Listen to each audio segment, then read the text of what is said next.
L'homme est grand comme ses rêves. De toutes les créatures, c'est celui qui a conquis la nature avec une forme toute particulière d'intelligence.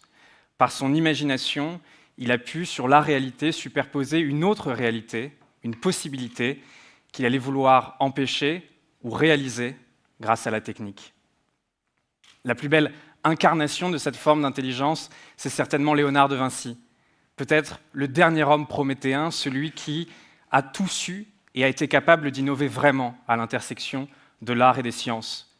Celui qui, par son imaginaire, a porté dans ses dessins, en croisant deux réalités, la possibilité pour la première fois de s'envoler et même d'anticiper les premières formes de l'automobile. Il a été celui qui a certainement annoncé quelque part le premier âge de la machine. Ce premier âge de la machine qui va trouver son essor avec la première révolution industrielle, c'est celui qui définit une place de la machine après l'homme pour justement étendre nos capacités, notre réalité. Un exemple de ce premier âge de la machine apparaît dès 1733 avec John Kay qui crée ce qu'il a appelé la navette volante, qui n'est autre qu'une automatisation de la machine à tisser, qui permet simplement de décupler les forces de n'importe quel tisserand, dès le milieu du XVIIIe siècle. Et puis ces révolutions industrielles s'enchaînent et avec l'invention du moteur à combustion et explosion, la voiture nous permet progressivement d'aller plus vite, toujours plus vite dans nos rêves, ce désir de vitesse qui sera le propre de l'homme dès le XXe siècle. Alors on comprend que sur ce premier âge de la machine, l'homme, quelque part, dans une réalité, a choisi d'imaginer plus loin, quelque chose que finalement la machine va permettre de réaliser pour lui. Seulement, avec les développements de ce type de révolution, on a pu avoir le sentiment que la technique s'est développée quelque part plus rapidement que notre propre entendement de la complexité, de l'ouverture de nos sociétés. Si bien que, dans cette civilisation, on aurait eu le mal, au milieu du XXe siècle, à parfaitement entendre le monde dans toute sa complexité et que, quelque part, il n'y aurait plus de Léonard de Vinci pour permettre véritablement d'innover le monde.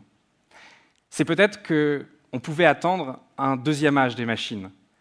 celui où les machines deviendraient intelligentes, pour nous permettre non plus de produire en complément de l'homme, mais de raisonner,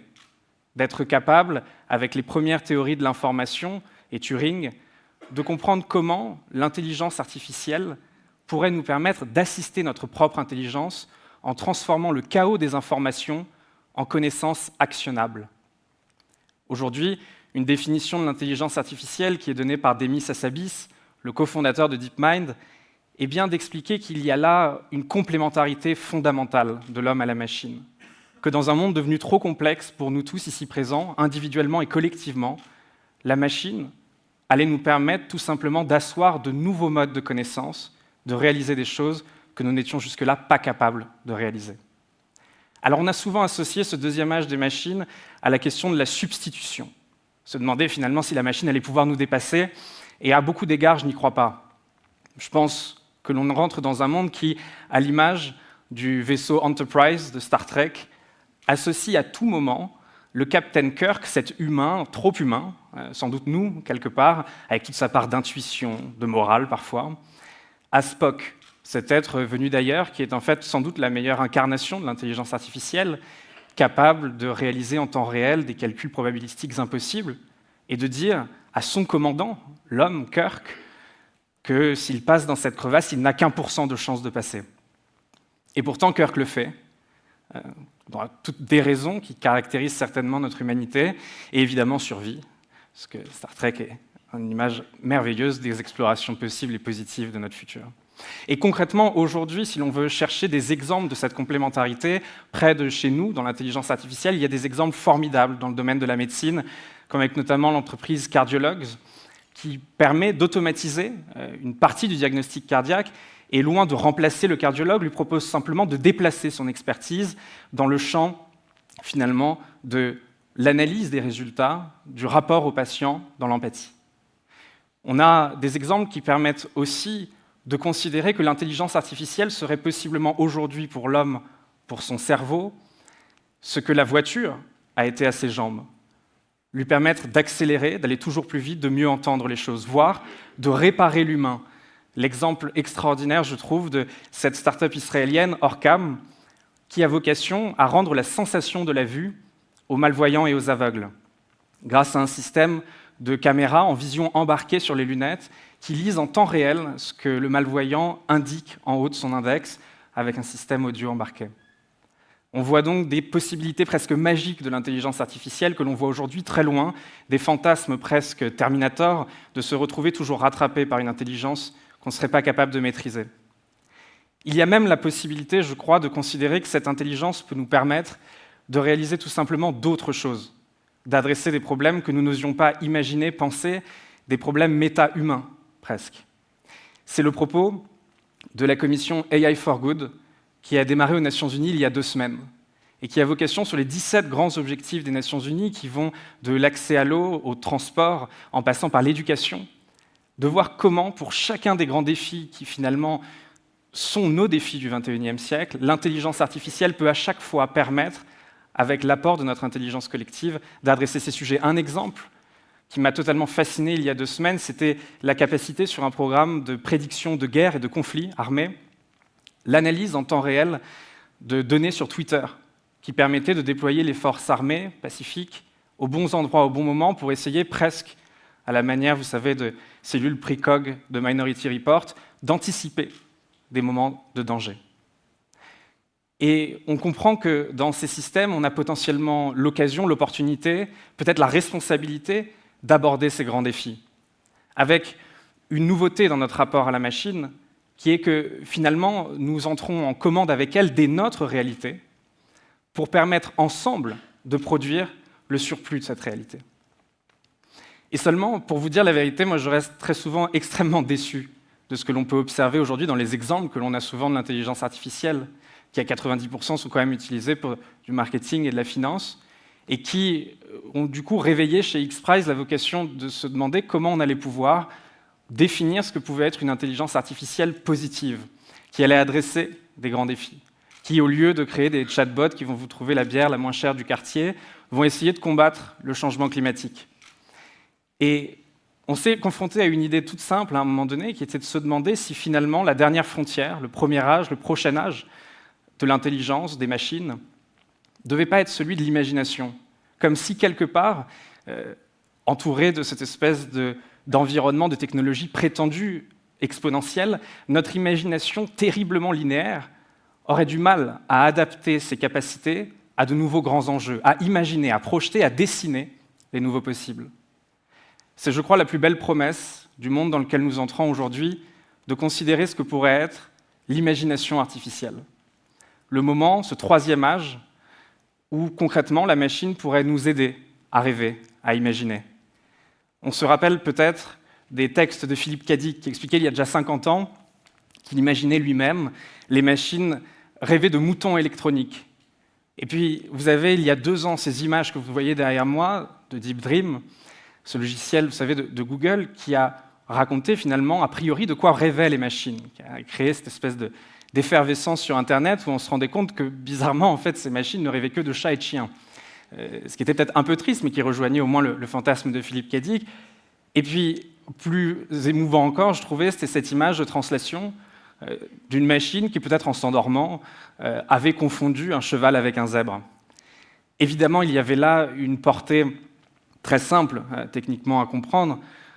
Les chevaux, les chiens et les exemples de Deep Dream étaient tout simplement résolus sur des systèmes où les réseaux de neurones tournaient sur des bases de données qui avaient une grande partie de chats et de chiens. Et donc, quelque part, l'imagination des machines est encore aujourd'hui le nôtre, évidemment, de nos propres bases de données. Et pourtant, on a le sentiment qu'aujourd'hui, il y a une véritable course à comprendre comment on pourrait explorer cette possibilité de chercher dans le non supervisé, par exemple, la capacité des machines à projeter au-delà de nos propres commandes et labels. Et on retrouve, je pense, l'initiative sublime d'Asimov qui a voulu essayer de comprendre de quoi finalement pouvaient aller rêver les robots. Et sur un point de vue technologique, vous avez par exemple un laboratoire privé, Vicarious, à Los Angeles, qui a imaginé ce que pourrait être une imagination artificielle pour casser les systèmes de CAPTCHA. Vous savez, les CAPTCHA, c'est ce que vous avez sur Internet à chaque fois qu'on vous demande si vous êtes un homme ou un robot. Et pour réussir à débloquer ces systèmes, à créer des intelligences artificielles qui se feraient donc passer pour des hommes, ils ont choisi de passer sur l'envers du deep learning. Vous savez, cet apprentissage profond sur grande base de données, et essayer de chercher presque ce que serait l'intuition des algorithmes sur des petites bases de données. Ils composent donc un nouveau système de vision qui s'approche, selon eux, effectivement, d'une imagination artificielle capable de mimer le comportement de notre propre imagination humaine. Il y a un exemple qui me parle énormément dans le domaine de l'imagination artificielle, qui est celui du design génératif. Vous savez, cette capacité qui révolutionne totalement le champ de la création, aujourd'hui, au XXIe siècle, où l'on comprend que finalement, sous un système de contraintes, on est capable de dire à la machine de nous donner toutes les possibilités de création d'un drone, par exemple, et le designer ne sera plus finalement le dessinateur qui, depuis 1000 ans, a en fait arrêté, figé dans son imagination 2-3 exemples avant d'en projeter un sur la feuille, et pour la première fois va devenir le curateur de la machine. La machine pense avant, imagine toutes les possibilités sous un système de contraintes, et ça va être à l'homme de choisir finalement quel modèle il décide de réaliser. Une révolution fondamentale qui déplace totalement la question de la créativité. Et ce qui m'a intéressé, c'était d'essayer de réfléchir à comment on pouvait appliquer ce système de design génératif de l'espace au temps. Vous savez qu'il y a, dans le domaine de la prospective, des méthodologies qui sont très archaïques, qui demandent en fait le travail d'innombrables humains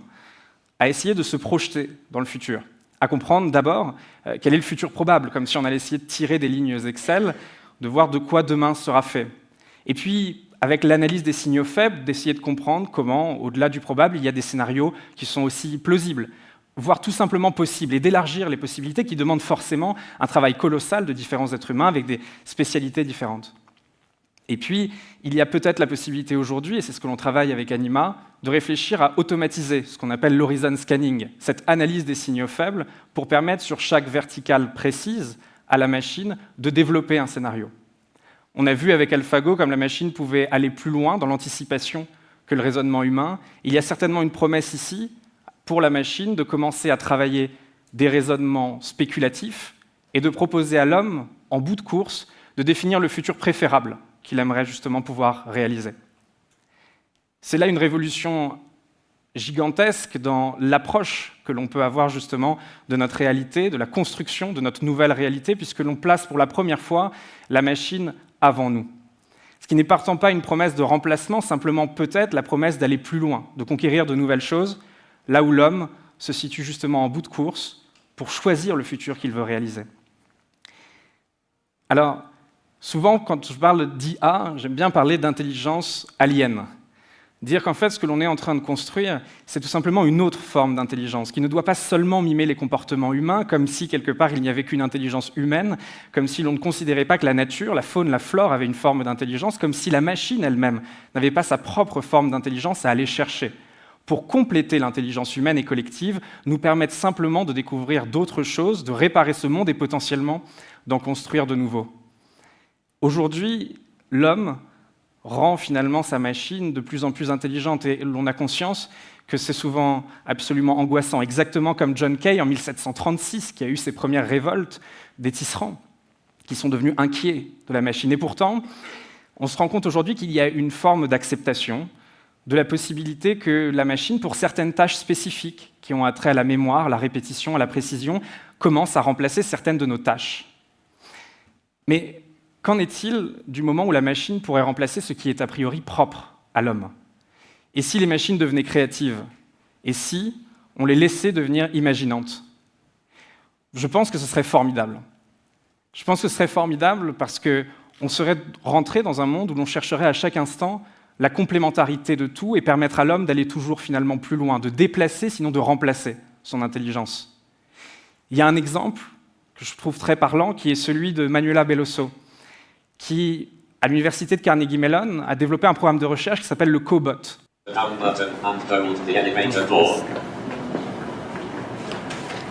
Vous avez un système qui est capable, chez le robot, d'assumer sa non-connaissance. Il s'agit donc à chaque instant pour le robot de dire ce qu'il ne sait pas pour qu'un autre homme puisse l'aider. Donc, par exemple, ici, vous avez un homme qui a demandé à son robot d'aller chercher un café au 7e étage. Mais la machine, n'ayant pas de bras, ne peut pas appuyer sur le 7e étage, ni savoir quand elle est au 7e étage. Alors elle demande l'aide dans l'ascenseur d'autres humains qui vont tout simplement l'accompagner, l'aider, et puis quand il arrivera à la cuisine, n'ayant toujours pas de bras, un autre humain posera le café dans son panier avant qu'il retourne le porter à son propriétaire.